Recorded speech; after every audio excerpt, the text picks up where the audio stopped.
everybody. Welcome back to another episode of us reviewing things and hopefully staying on the right track with everything. If you guys have watched our previous episode together with Legally Blonde, you'll know where this is going. But don't worry, there's a lot to talk about with this upcoming movie. You know what we're talking about.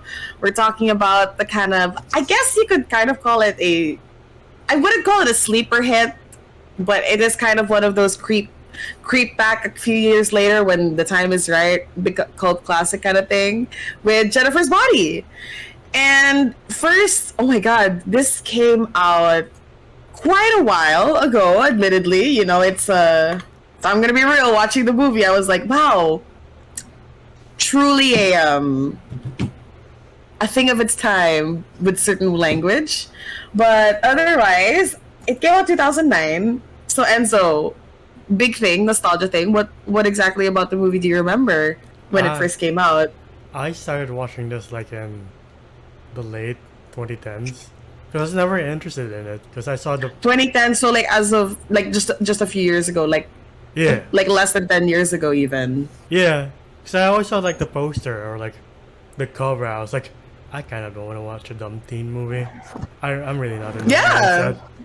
So I skipped over it, and then like I saw the music video for New Perspective. I was like, what the fuck is this? I didn't know this was the movie. Okay, interesting. And I've heard a lot of critics like talk about it in hindsight. I was like, I guess I'm missing out. And I watched it and I was like, they're not wrong when they say it was a sleeper hit, because it is a pretty good movie. Very eye-opening to have like never judge a book by its cover, and there's the definition of that. No, but the thing is, right, it's very fair to assume, because I thought the same thing, right? Like you see, this is, if I'm correct, this is before Transformers. No, this is like... Is it or after? Because Transformers was... Oh, no. Transformers was 2007. So this is 2 years after. This is kind of at the height of, like, Megan Fox's, you know, titular and all. Like, not titular, but, like, you know, lead actress. Kind of, like, at the height of her sex icon. And, I mean, I would argue she still is. Like, she just, like, the movie has had, like, a recent kind of comeback. And then like kind of drama right now, Hollywood drama. I would say it's drama, but it's genuinely kind of worrying, her relationship with Machine Gun Kelly, which is side A, whatever. And so whatever, but that's beyond the thing, you know. Megan Fox.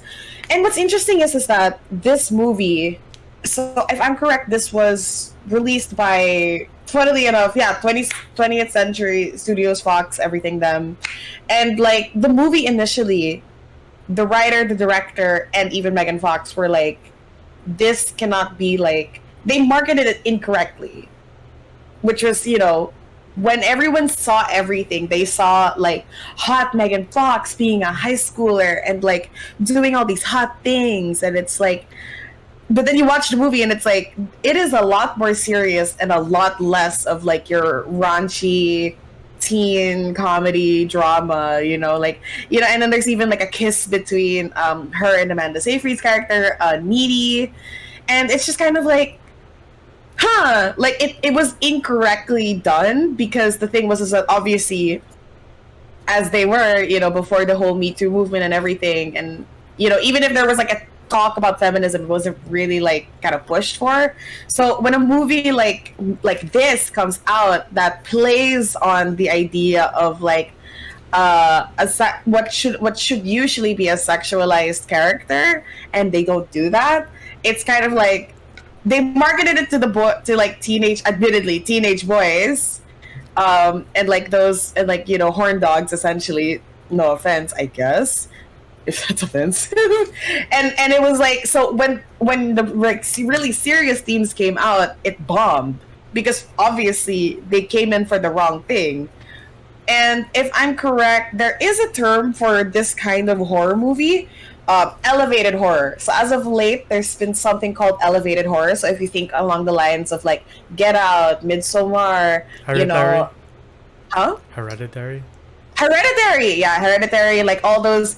I believe it's Ari Aster. Is that how you say his name, Enzo? Yeah. Ari Aster. Yeah, all those Ari Aster movies and Jordan Peele movies, horror movies at least. Like, interestingly enough, Jennifer's body falls under that. And, you know, how do you feel about that, Enzo? Like, hearing what I talked about, like, the marketing, and then, like, seeing me talking about, like, it actually being kind of similar to the elevated horror movies that I mentioned. Yeah, I think I saw a video from Chris Stuckman talking about how this movie is marketed towards a certain demographic, and we all know what demographic that is. You can say it. Just yeah. Horn dogs.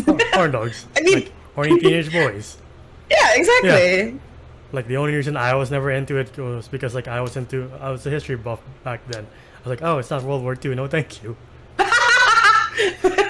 Oh no, concerning. Just kidding. I mean, you know, learning's not a bad thing. Learning is not a bad thing. Don't think Hollywood's the pipeline is the problem. Yes. Anyway. But yeah, and like them coming out of the movie being like, that's not what I expected, and the word of mouth was being like, this is not what you think it is. Either check it out or avoid it like the plague. Yeah, and exactly, right? The fact that it's gone up in people's minds just tells you how much times have changed since 2009, which is pretty good. Yeah, because if I'm correct, it's been at least 10 plus years, so for fucking like 14 years since the movie came out. And admittedly, like, you know, a kid born when the movie came out is going to school and is probably like about to go into high school. 14, 15, right? Ooh, it's a long time. But like, you know, it really is a product of its time, but it was way ahead of its time as well. Like, obviously, in terms of product of its time, the language, woo, the slurs. I was like, ow! There it is, you know, like every time Enzo and I, like, whenever we decide to pick things from this era, I don't know what's up with it. I mean, I know it's been happening prior to this, but there's something about 2000s movies being far too fucking close to like me, like I was like born. It's kind of weird. Yes. But it's ahead of its time because the subject matter was really interesting because, you know, so obviously we're now going to fully go into spoilers beyond the context now. We start off Needy and Jennifer. I actually kind of forget the opening, but like admittedly, it's just kind of interesting. In terms of like, you know, we see two girl best friends, like one who is like, it's weirdly like queer, not weirdly, but it is kind of queer coded if I'm going to be real with you. The way that Needy describes her love for Jennifer in that it's like, you know, sandbox love never dies, and how much like she was like, you could wonder why she likes me, like, but I'm you know, and it's just like it's interesting, like two girl best friends done in like such a different way, because it's like I think up until this point you never really saw an incredibly popular girl be like genuine friends with what people consider to be like very frumpy, kind of loserish, like the loser character. And so we move on, and then an interesting thing that I like to talk about here is that Jennifer is the one with the really niche interests. Like, she's the one that's into the indie bands, not Needy. Yeah. And that's not a usual for a character. And it's not even done in a way that's like, oh, Jennifer's not like other girls. You know, I mean, but it's real, right? Like the thing about these characters, like we learn over time in the movie, is that they're really three-dimensional, you know, and like, so Jennifer's the one with like the indie interests, and interestingly enough, she is the single one, while Needy is the one with a long-term boyfriend. Again, already breaking the horror movie tropes. So from that point, we go into a bar, which is like the only hangout place that this fucking town has. What is it called? Devil's Peak, Devil's Lake. It's a really like Devil's something. Devil's something. We'll just call it Devil's Town or something. I don't fucking know. And like they go into like the only hangout place that they have, which is like a fucking bar, because they can. I mean, I don't know if this is a common thing, admittedly, because like, I mean, here Enzo, right? Like, you literally just do not let kids into the bar. Period. Like, even I'm sure high school kids have tried to sneak in, and they have. Yeah.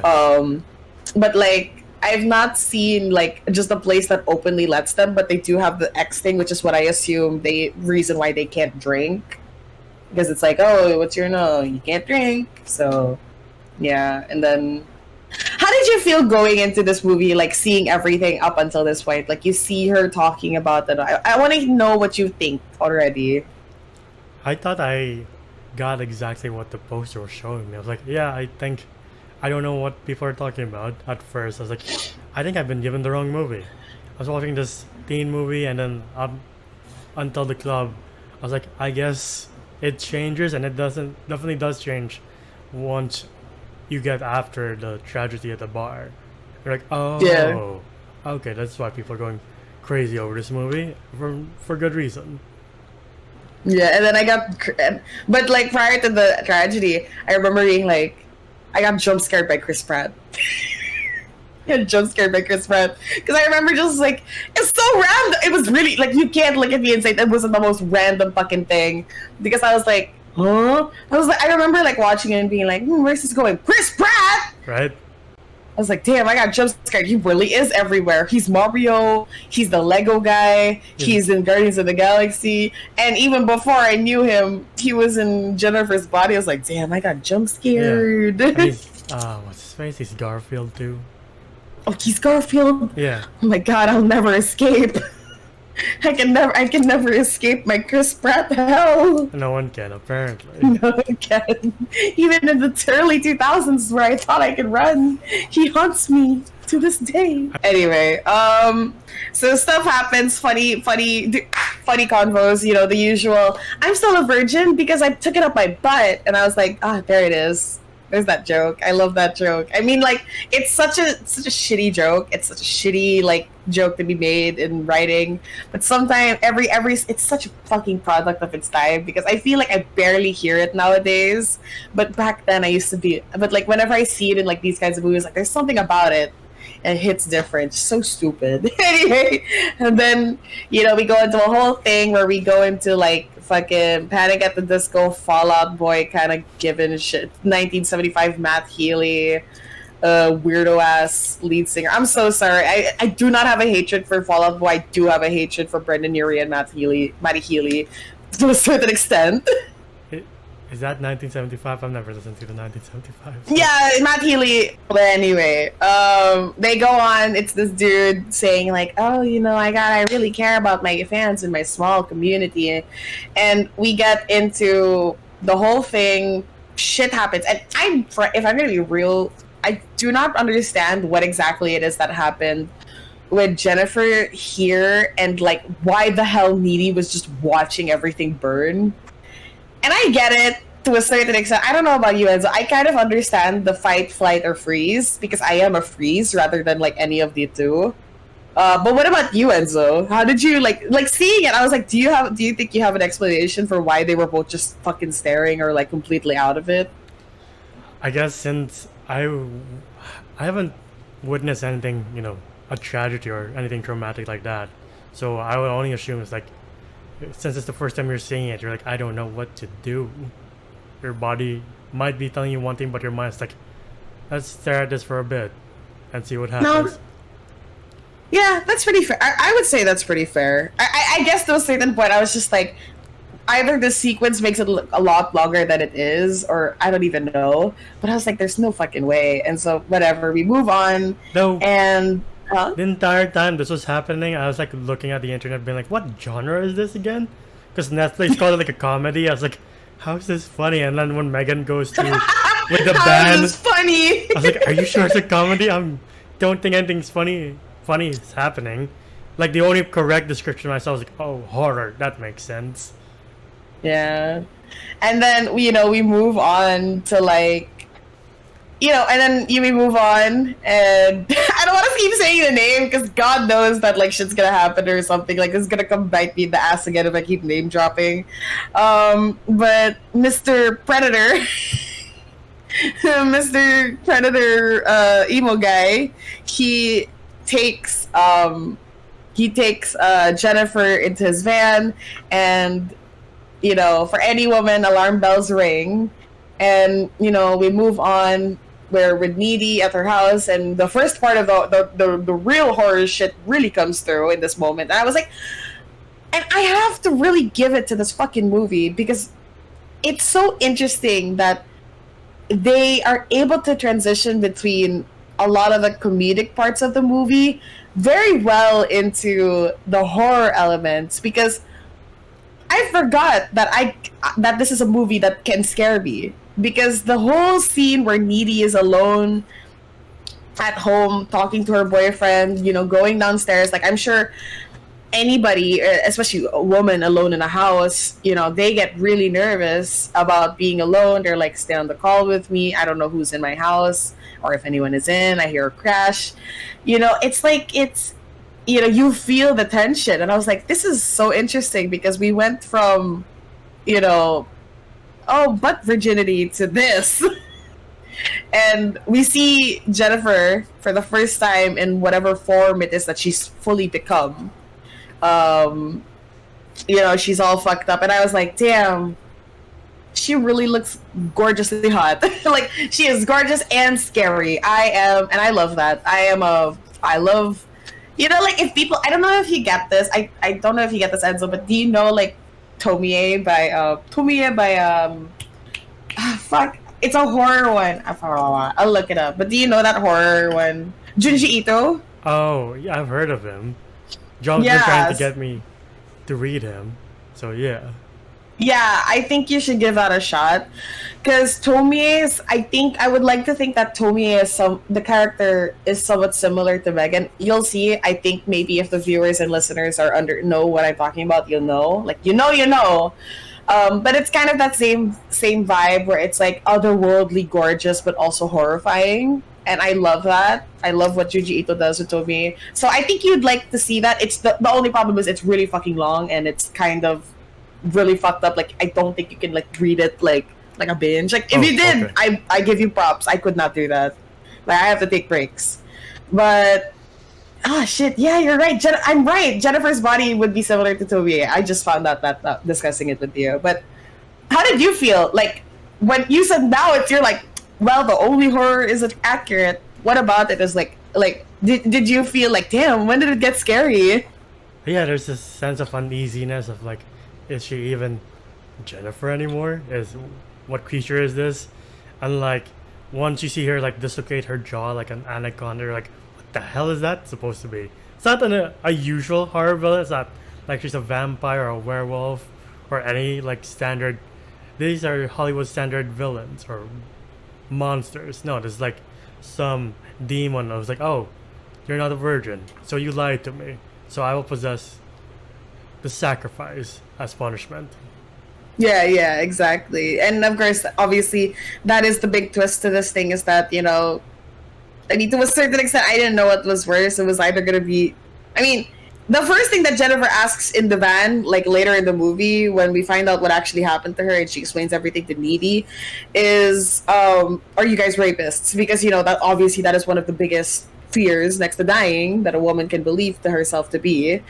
And it was like, okay, well, it took a different turn, but it's also like, it somewhat makes sense because, well, the trope of women, right? It's like we always think about it, and so it's always gotta be, there's the virgin, there's the slut that dies, there's the, like, there's final girl, right? Because she is more pure than others. And that's the thing in horror movies. And we never really stop to think, like, what happens if someone is not a virgin?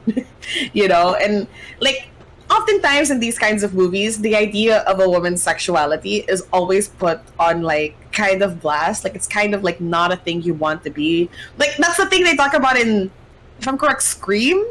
Yeah, they talk about it in Scream na parang, like, don't have sex in a horror movie. Like, it's the biggest running joke we've had for forever, right? Because it kind of just doesn't make sense. Because what does a woman's sexuality have to do? And why does she get to be punished because she decided she wanted to have sex with someone?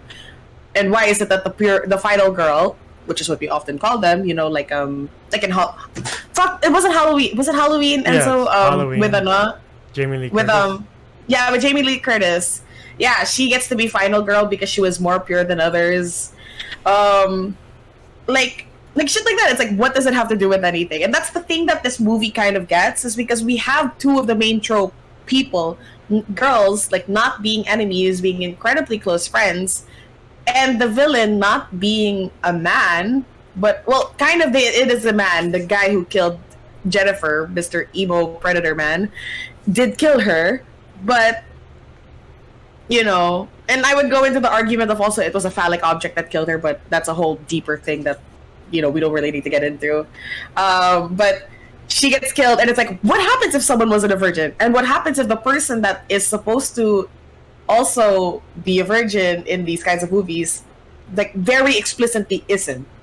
You know, like, very, very explicitly is not. Like, there's no 10 ways to go about it. Like, oh, she might have been a virgin. No, she fully had sex with her boyfriend.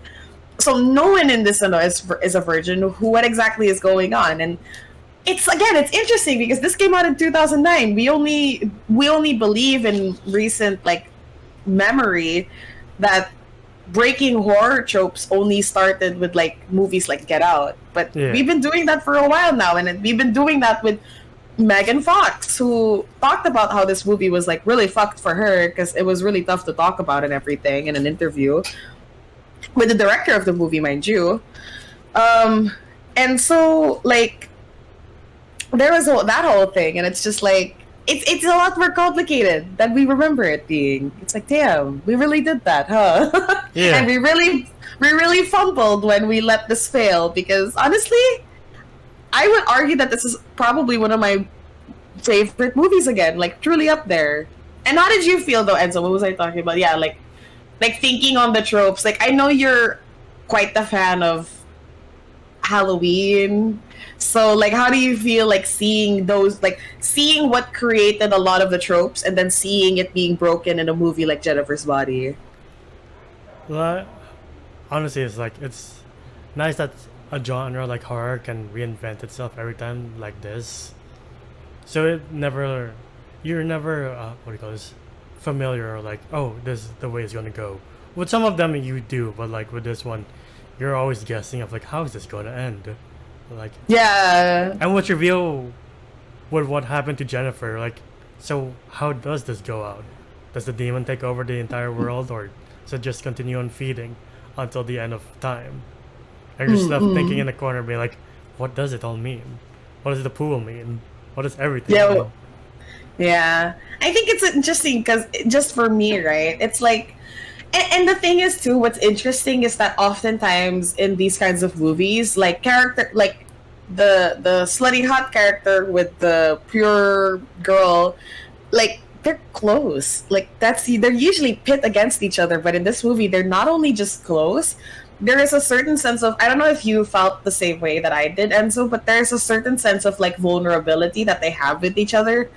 And it's a vulnerability beyond just friendship. It's truly like something completely deeper. And it doesn't even have to be romantic love, but it's such a, it's almost like they are the only two people in the world that truly understand each other. I made a kissing motion. They also kissed. and the thing is that when I was watching every scene that Jennifer was with somebody alone post demon transference, every dude that she kills, she is like, when she kisses them, right? It's kind of a seductive thing where it's like, oh, let me come in, like poison ivy kind of shit, you know, like seduct you to kill you. But then it's like, but it's awkward. It's really awkward a lot of the times because she kisses these guys, but it's almost like the first guy, the jock dude, she's literally like this.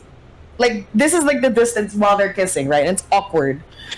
But with Needy, with Amanda Seyfried's character, there is a certain level of intimacy that they have with each other. Like, and whenever she talks to her, she talks down to men, or boys as she likes to call them. She talks down to a lot of the boys, but she speaks to Needy like an equal, or sometimes even with a sense of reverence, like, come on, Needy, like no. There's a certain power dynamic that they both have with each other, but what's complicated is, for as much as they both care for each other, there's sometimes also a level of toxicity that they have for each other, or like bad red flags that they have for each other. Like the way that Needy is always being dragged around by Jennifer, or like when Needy kind of like leaves Jennifer for her boyfriend, a lot of the time, right?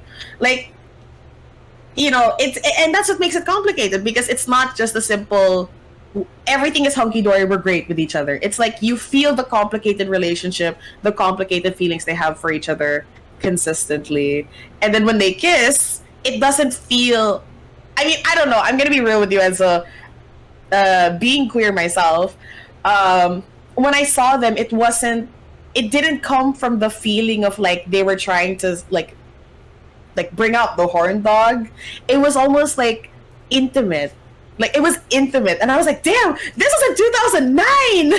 But then again, I have to ask. This may be an awkward question, and so how did you feel seeing like not just that specific scene, but also seeing just in general like Jennifer and Needy interact with each other? Like, did you feel kind of the bond that they had versus like when Jennifer would talk with other dudes? Yeah, but at the same time, I was like, "Are you sure you guys are best friends?" Because how Jennifer treats her at times. You're like, "You sure you're lifelong childhood friends?" Because I would have ended that friendship years ago. Like, no, thank you. We would have been more than friends. But I'm gonna, right? Yeah, and like just seeing her interact with her prey, you're like, I feel like the jock guy is the first like scared the shit out of me because you see her design. I was like, what the fuck is that supposed to be? And you see her eating his entrails. You're like, Jesus fucking Christ! 2009 was a crazy year for horror. Yeah, and what's interesting is, again, I love the horror also. By the way, the gore was actually, personally, it was really well done because gore like that felt like it was gore with a purpose. Yeah. Versus like gore just to scare, you know, or not even scare, just to like gross you out. But this kind of gore felt very almost symbolic to a certain extent, in that like with everything that was going with Jennifer, it was post a very trauma. I mean, she died. She fully fucking died. You can't say that's not traumatic. The only reason she's back is because she has a fucking demon in her, possessing her. And, you know, and what's interesting too is that a lot of the times, not even a lot of the times, the victims that she would like go out to pick weren't really necessarily harmful. Like, you had a jock, yes, but he wasn't necessarily a bully. If anything, she sought him. The only time that she was sought out was by the second emo kid, a kid, like a high school kid, not the predator man. He was like fully like into it, but even then, both of those guys' mistakes was, interestingly enough, just being so fucking horny that they would go down to a dangerous place to be with her. Because if you think about it, Enzo, right? Like, if somebody told you, knowing that a lot of shit happened, first guy was kind of like, he was the first victim, you kind of couldn't really, to a certain extent, blame him. Yeah. But so it was kind of like, okay. But the second guy, knowing full well there is a fucking murderer, like there is somebody that died violently, and you are so horny enough to go to a house in an abandoned part of town with a girl that you've never spoken to have sex, like it's kind of the big like, what the fuck, right? You know, it's like you did not need to go. And you know, we blame and it's interesting because it's like we blame women for getting put into dangerous situations, but we don't blame men because they didn't know any better. It's like a double standard. That's just weird. Yeah, right? It's like a double standard. It really does go both ways, and that, you know, we don't want to victim blame the men, but why are we victim blaming Jennifer, who, mind you, was at the time that she was taken completely out of it? The other guy, if you had to compare, I don't, by the way, I don't believe in that comparing. If you had to compare, was fully in his mind. He was just horny. Yeah. You know, and it's just kind of like, again, another really deep layer of the movie that just looks like a teen comedy horror, right? How do you feel about that, Enzo? Like, when I pointed that out to you now? Again, this is why we have you for these videos, because you point out stuff that I never noticed. Because I'm just like, God, this is such freaky shit. And now you put perspective into it, like, yeah, that does make sense of like why, like everything we tell, like since we're in the Philippines, like, we tell women like don't go in dangerous places, but when the boys do it, it's fine. You're like, why? Yeah, it's freaky shit with a message. Yeah.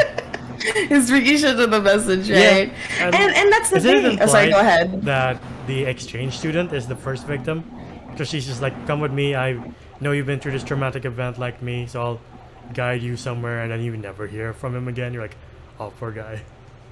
Yeah, it's like a poor guy. It's just kind of like, I understand that Jennifer at that point was probably incredibly angry in that, like, of course, to her it was like, it was these fucking dudes that took advantage of me. I'm so angry. But this doesn't go down the same way as like most revenge films either, because it is to a certain extent with Jennifer a revenge film, but it is more than that. It is so complicated, and I love that because the presence of Needy changes things, because Needy is not the victim of anything. Jennifer is. And it's a complicated thing of like, you understand why she's so angry, but you also understand that what she's doing and killing all these people, all these boys, morsels. I mean, prior to even being like turned, she calls boys morsels because she's like, we have the power that they believe, And I have more in-depth stuff, frankly, but I think I have to do more research at a certain point. But with this movie, it's just like, the presence of Needy changes a lot of the things, because it's not Jennifer taking on revenge for Needy or the other way around. It's Needy having the duty as a person to stop her from continuing to kill people despite her anger. But you understand why she's angry, and that's why it's so tough, because it's like a part of you who cheers for Jennifer, who feels terrible for what has happened to her, wants her to get revenge. You want the comeuppance, but we don't get that, because at the end of it, she does end up killing Needy's boyfriend, and Needy, of course, in her anger, beyond just wanting to take revenge for avenge her boyfriend, also like needs to stop her because she knows that her best friend is killing all these people, and it's just kind of fucked. And it's so complicated, and I love it because it's like at the end of it, I don't know if you noticed this, and I'll get into how much I love the slow-mo in a bit, in that during the slow motion fight where like Jennifer is like floating and Needy and her are kind of fighting, like the only time Jennifer is finally fully vulnerable is when their BFF necklace breaks, and Jennifer feels like she has nothing. It felt as if like she lost everything in that moment. Like, to her, it didn't matter that she killed all those people. To her, it didn't matter if she was like hurt or anything. What mattered to her was her relationship with Needy, and by the end of it, it was just kind of like, I see. And then, like, interestingly enough, when she dies, she says, "Oh, my tit," and it's kind of funny. But then, what's interesting also is that I believe the writer or / director spoke about how she was, or at least I think the video essay I watched, I know I was getting this point from somebody. They said, because of the kind of person that Jennifer has always been, everyone has always looked at her body, everyone has always, it is Jennifer's body, everyone has seen her as a very sexualized thing, that even to herself, she feels something in her chest, and the first thing she thinks about is her boob. But Needy is like, no, I stabbed your heart. And it's like, because it is her, like, this is her heart, because Jennifer is so used to being like seen as a piece of meat. So it's kind of like, doesn't even think about it as her heart, it's her tit. Because that's all she is to people. How do you feel about that, Enzo? Fucking Christ. What? No, that's a good point. Again, just never thought about it. I was like, that's a stupid thing to say. Yeah, right? But then because it does in theory sound stupid. I remember laughing out loud to it. It's fair. But when I found out and I thought more about it, and then I heard this point made by somebody else, I said, shit, you're right. Because when a woman has always been seen as like a kind of like, like Jennifer, again, she is ungodly beautiful. God bless Megan Fox. Like, she is an ungodly beautiful woman, and but she's only ever seen as a piece of meat to people, and so the only Needy is the one that sees her heart at the end of it, when Jennifer doesn't even see it herself. And by the way, can I just say, holy shit, the fucking slow-mo, I was like, damn, this is how you do slow motion to make it feel good. Like it's drama good. How did you feel about Enzo seeing that? I mean, I am kind of a sucker for slow-mo. I was like, you know what? When it's done like this, I don't mind it. When it's overdone in other movies like Michael Bay, you're like, please stop. I don't want this anymore. Please stop. Isn't she? Michael Bay is made Transformers too, right? Yeah, I think this came out the Which is same kind of year wild. as like the second one. This came out the same year as the second one. Yeah, right. Which is kind of funny to think about, considering the fact that like, it's funny that like Megan Fox has been in like 2 movies that had done slow motion, but only one of them was like done in a really well dramatic and like really good narrative, like used well for the narrative. Yeah. And then you have Michael Bay. And it's like, I was like, damn, that shit's really good. And yeah, what do you have any other comments to add, Enzo? Like anything that from what I've said or from what like you might want to think about? I would say the end credits is cathartic, of like thank. Oh, yeah, we're like Needy. Yeah, Needy. The end credits thing was like where she had like the pictures of the guy, right? Like the like and she like killed them. Yeah. Gonna be real, I wish I saw it like played out rather than just like pictures, but you know, fair. And I was like, damn, like it's interesting because Needy at that point, like her character arc is also done, right? In that like she went from being, she was never like ideal or naive, but she was like not like Jennifer, and like, you know, she still kind of believed in the hope of people, but after knowing what they had done to her best friend and how her best friend and her were now like gaslit. Because I'm gonna be honest, everyone fucking gaslit the shit out of Needy the whole movie. Even Jennifer, which is what makes her complicated, you know? Like, it kind of sucked. And she was just like, you know what? Fuck this world. I have power now. Fuck you guys. And it's just like, you know? Felt really good. And it's like, damn. And then you forget that she was also the same girl that plays, I have ESPN on my boobs.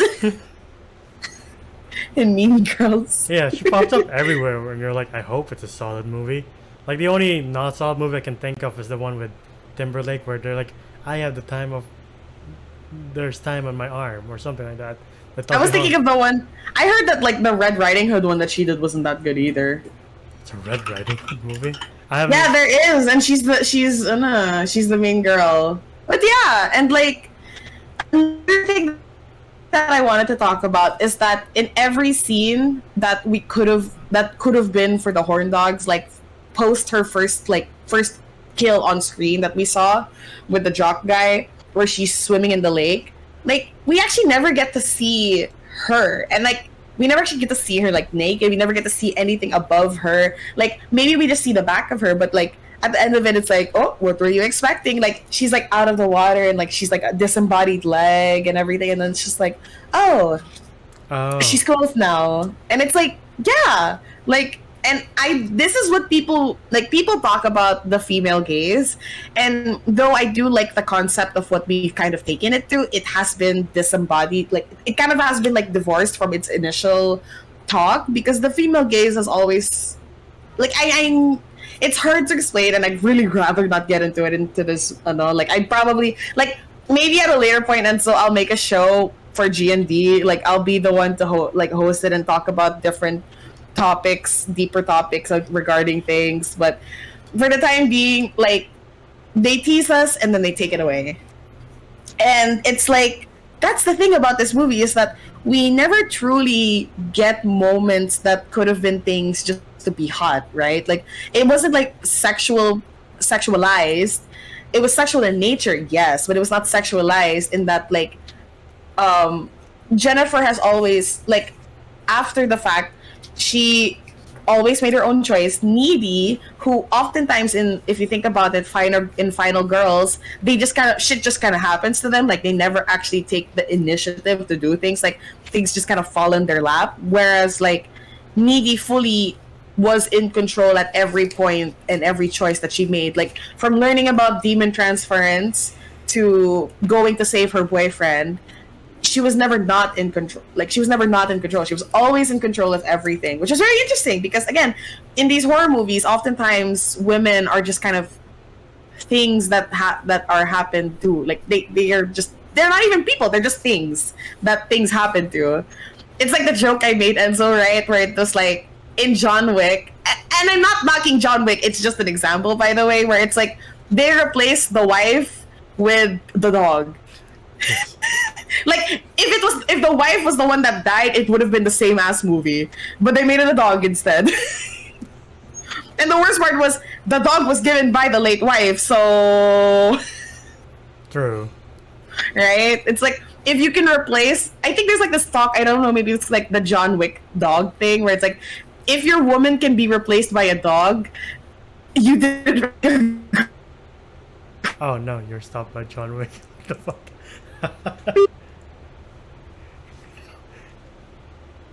Well, folks, John Wick came after her. It's me. Oh, thank God you came back.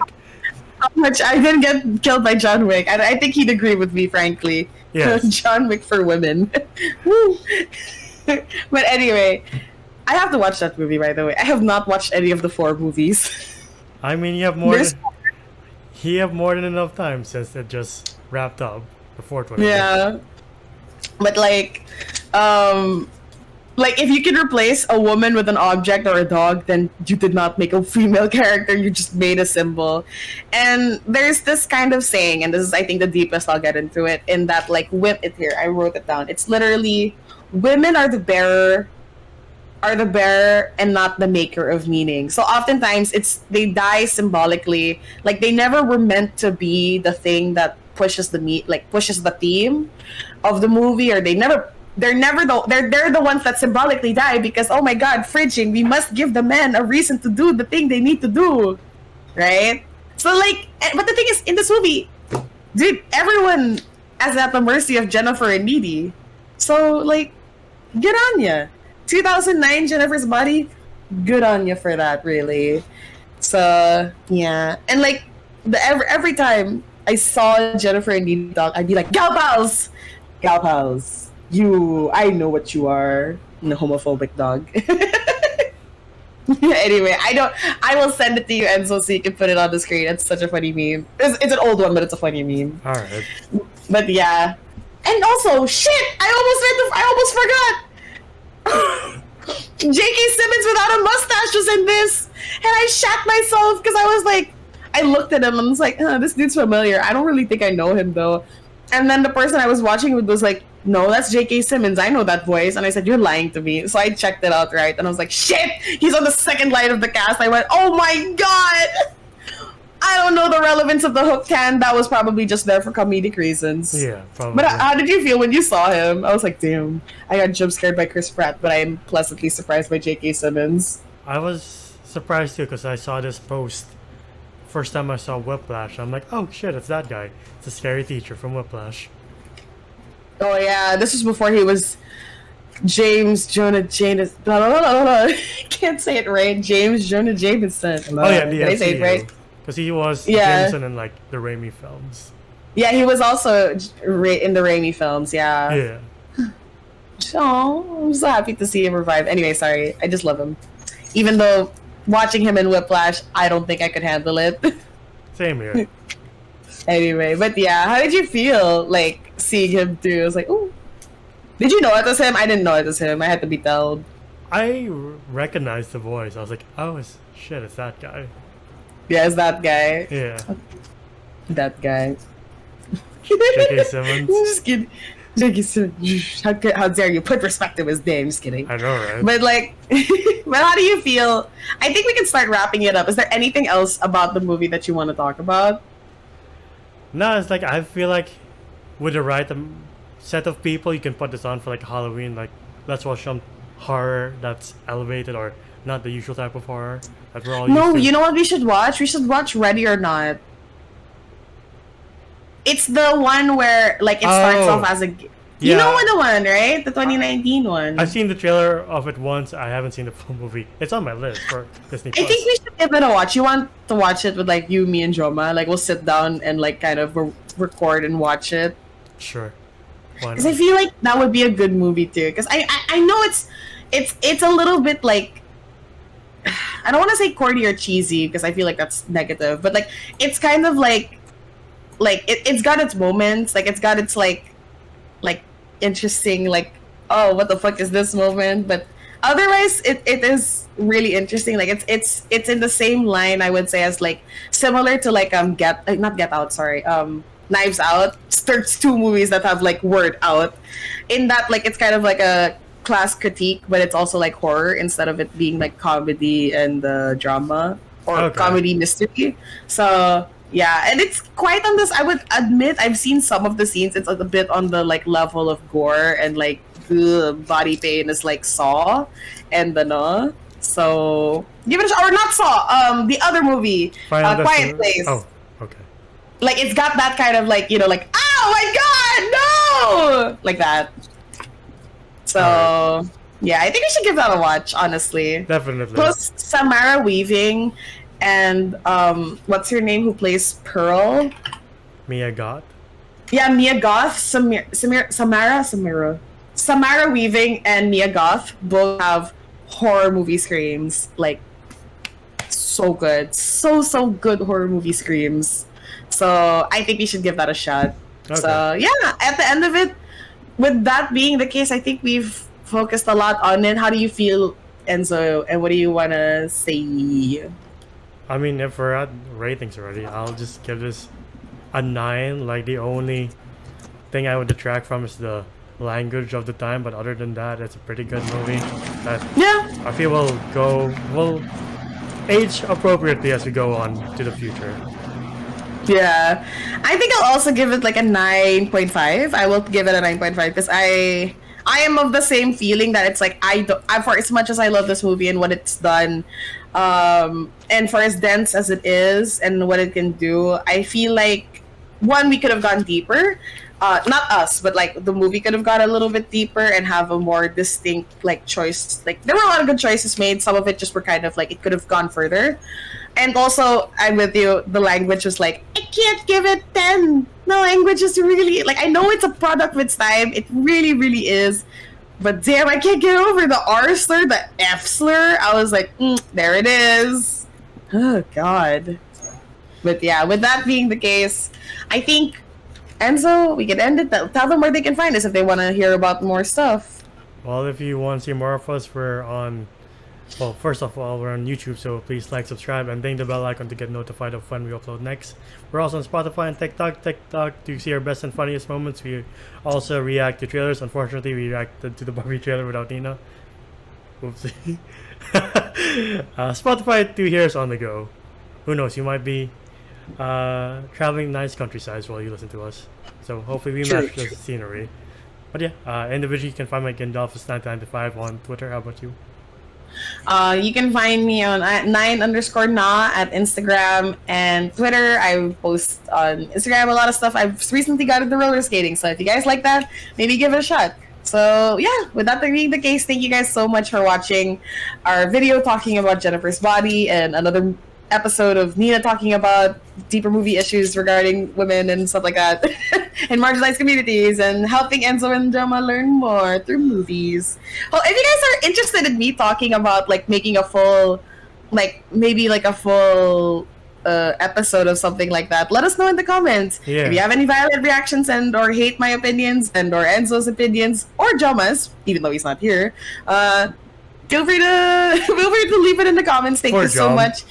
Poor Job, I know, right? He's not even here. Right. And then he's like splash zone, like I wasn't even here. Yeah. What do you hate Jennifer's Body? It's like, what?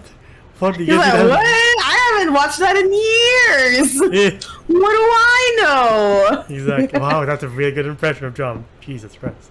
Is it? Yes.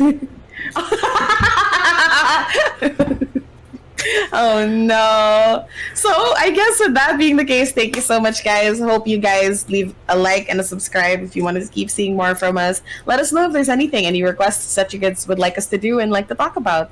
And with that, bye. Bye.